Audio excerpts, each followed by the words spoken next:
Hello champions, Ronak Fatima this side, and today we are going to discuss about the new topic of class 9th, law of definite proportion. Law of definite proportion इसको दिया था Joseph Proust ने. So he stated that a chemical substance always combine in a fixed ratio by mass irrespective of the source from which they were obtained. क्या मतलब है इसका मतलब है कि कोई भी केमिकल कंपाउंड हो, कोई भी केमिकल सब्सटेंस हो, उसमें हमेशा ही सेम एलिमेंट प्रेजेंट होंगे और सेम रेशियो में प्रेजेंट होंगे. सबसे पहले हम डेफिनेशन लिख लेते हैं. क्या कहता है ये लॉ कहता है कि a chemical substance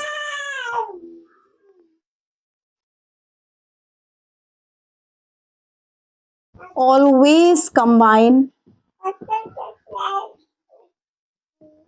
in a fixed ratio by mass irrespective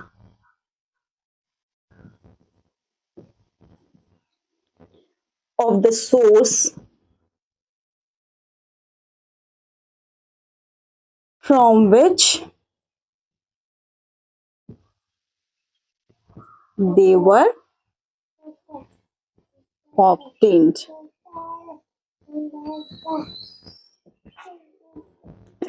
एक एग्जाम्पल से इसको समझते हैं. सपोज दैट हम वाटर का एग्जाम्पल लेते हैं.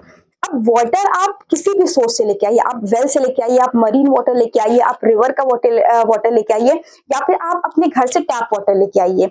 बस ध्यान ये रखना होता है कि वो प्योर हो. अगर वो प्योर वाटर है तो हमेशा जो है उसमें हाइड्रोजन के 2 एटम प्रेजेंट होंगे और ऑक्सीजन का 1 एटम प्रेजेंट होगा.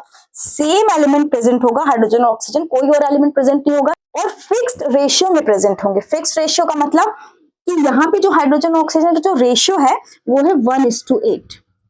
अब 1:8 कैसे आया रेशियो?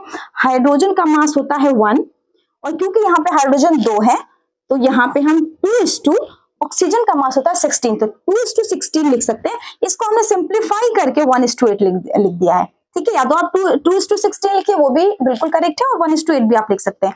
तो यही रेशियो आपको मिलेगा. आप कहीं इस बात से कोई फर्क नहीं पड़ता कि आप कहाँ से वाटर लेकर आ रहे हैं. ठीक है, तो यही कह रहा है कि कोई भी केमिकल सब्सटेंस ऑलवेज कंबाइन, हमेशा जब कंबाइन होते हैं तो फिक्स रेशियो में कंबाइन होते हैं बाय मास. ये क्या है? ये मास है, तो बाय मास ये फिक्स रेशियो में प्रेजेंट होते हैं. अगर आपने कुछ भी इधर उधर किया, जैसे आपने ऑक्सीजन को 2 कर दिया, हाइड्रोजन को 1 कर दिया, है ना, तो इसका रेशियो फौरन से चेंज हो जाएगा. और अगर इसका रेशियो चेंज हुआ और कंपाउंड कुछ और हो जाएगा, ये वाटर तो नहीं रहेगा.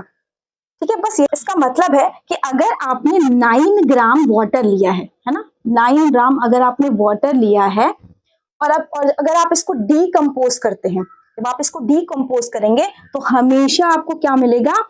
एक जो है 1 ग्राम आपको हाइड्रोजन मिलेगा, और जो है 8 ग्राम आपको मिलेगा ऑक्सीजन, है ना. एक और एग्जांपल लेते हैं अमोनिया का, NH3.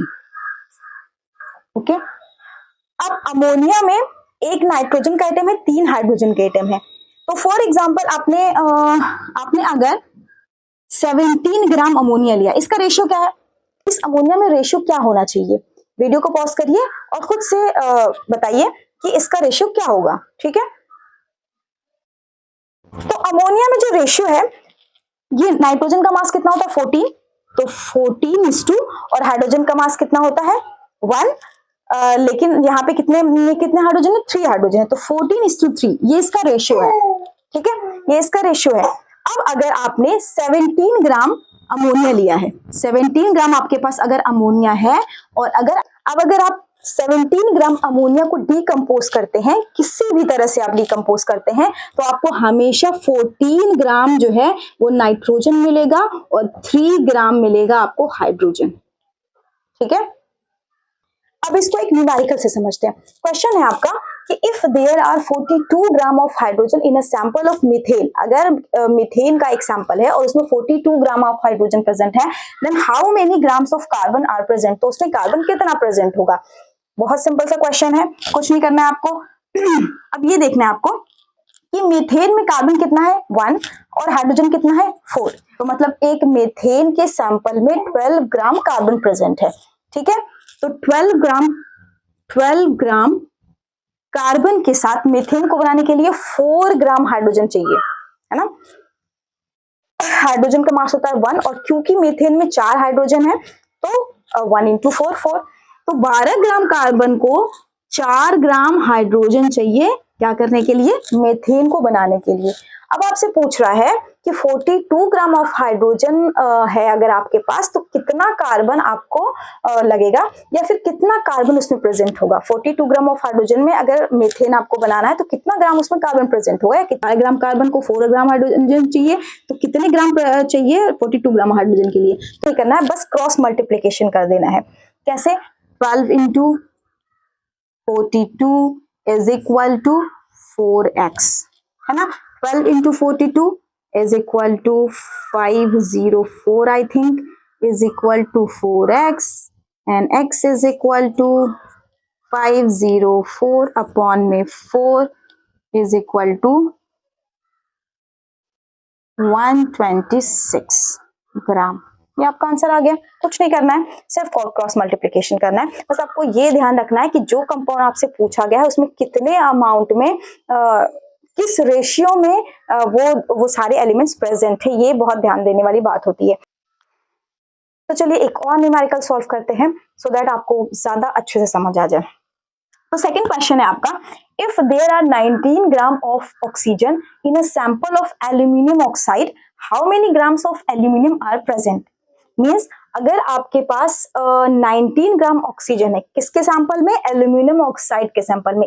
एल्यूमिनियम ऑक्साइड एक कंपाउंड है आपके पास और उसमें कितना प्रेजेंट है ऑक्सीजन, उसमें ऑक्सीजन प्रेजेंट है 19 ग्राम। तो ये पूछ रहा है कि कितने ग्राम आपको एल्यूमिनियम चाहिए होगा। 19 ग्राम अगर आपके पास ऑक्सीजन है तो एल्यूमिनियम ऑक्साइड बनाने के लिए आपको कितने ग्राम एल्यूमिनियम की रिक्वायरमेंट होगी, ठीक है। तो चलिए बहुत इजी है, क्या करना है, सबसे पहले ये देखिए कि जो कंपाउंड है एल्यूमिनियम ऑक्साइड Al2O3, है ना, ये है इसका फॉर्मूला Al2O3। सबसे पहले फॉर्मूला लिख लीजिए आप। तो अब आपने फॉर्मूला लिख लिया। अब ये देखिए इस फॉर्मूले में एल्यूमिनियम कितना प्रेजेंट है, 2 प्रेजेंट है, और एक एल्यूमिनियम का जो मास होता है वो होता है 27। एक एल्यूमिनियम का जो मास होता है कितना होता है 27, और इस फॉर्मूले में कितने एल्यूमिनियम प्रेजेंट है 2, तो 27 इंटू 2 इज इक्वल टू 54, ठीक है। अब ऑक्सीजन का मास, 1 ऑक्सीजन का मास कितना होता है 16, एंड कितने ऑक्सीजन, इस फॉर्मूले में कितने ऑक्सीजन प्रेजेंट है 3, तो 16 into 3 is equal to I think 48, ठीक है। आपको 54 ग्राम एल्यूमिनियम चाहिए अगर आपके पास 48 ग्राम ऑक्सीजन है तो आपके पास यहाँ पे 19 ग्राम ऑक्सीजन दिया, तो अगर आपके पास 19 ग्राम ऑक्सीजन है तो आपको एल्यूमिनियम कितना चाहिए होगा। कुछ नहीं करना है, सीधे क्रॉस मल्टीप्लीकेशन करना है। इसको हम x मान लेते हैं, है ना, एल्यूमिनियम को x मान लेते हैं, क्रॉस मल्टीप्लीकेशन कीजिए तो 54 into 19 is equal to 48x, ठीक है। ठीक है, तो आपको कुछ नहीं करना है, सिर्फ सीधे क्रॉस मल्टीप्लीकेशन कर देना है। 54 into 19 is equal to 48x, ठीक है। 54 इंटू 19 आप कैलकुलेट करिएगा, ये आता है 1026 I think, is equal to 48x, then x is equal to 1026 upon 48, right. इसको ये आएगा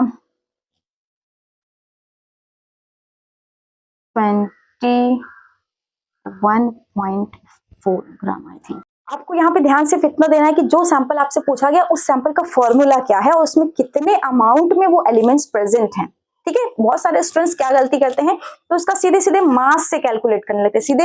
जैसे कि एल्यूमिनियम का मास 27 है तो वो 27 से कैलकुलेट करने लगते हैं। वो ये नहीं देखते कि एल्यूमिनियम ऑक्साइड जो सैंपल आपको देगा उसमें एक एल्यूमिनियम नहीं है, सिर्फ 2 एल्यूमिनियम है, तो आपको जो है 27 से उतने बार मल्टीप्लाई करने पड़ेगा जितना एलिमेंट वो, जितनी अमाउंट में वो एलिमेंट प्रेजेंट होगा। तो thank you for watching, and कोई भी क्वेश्चन अगर रह गया हो तो let me know in the comment section.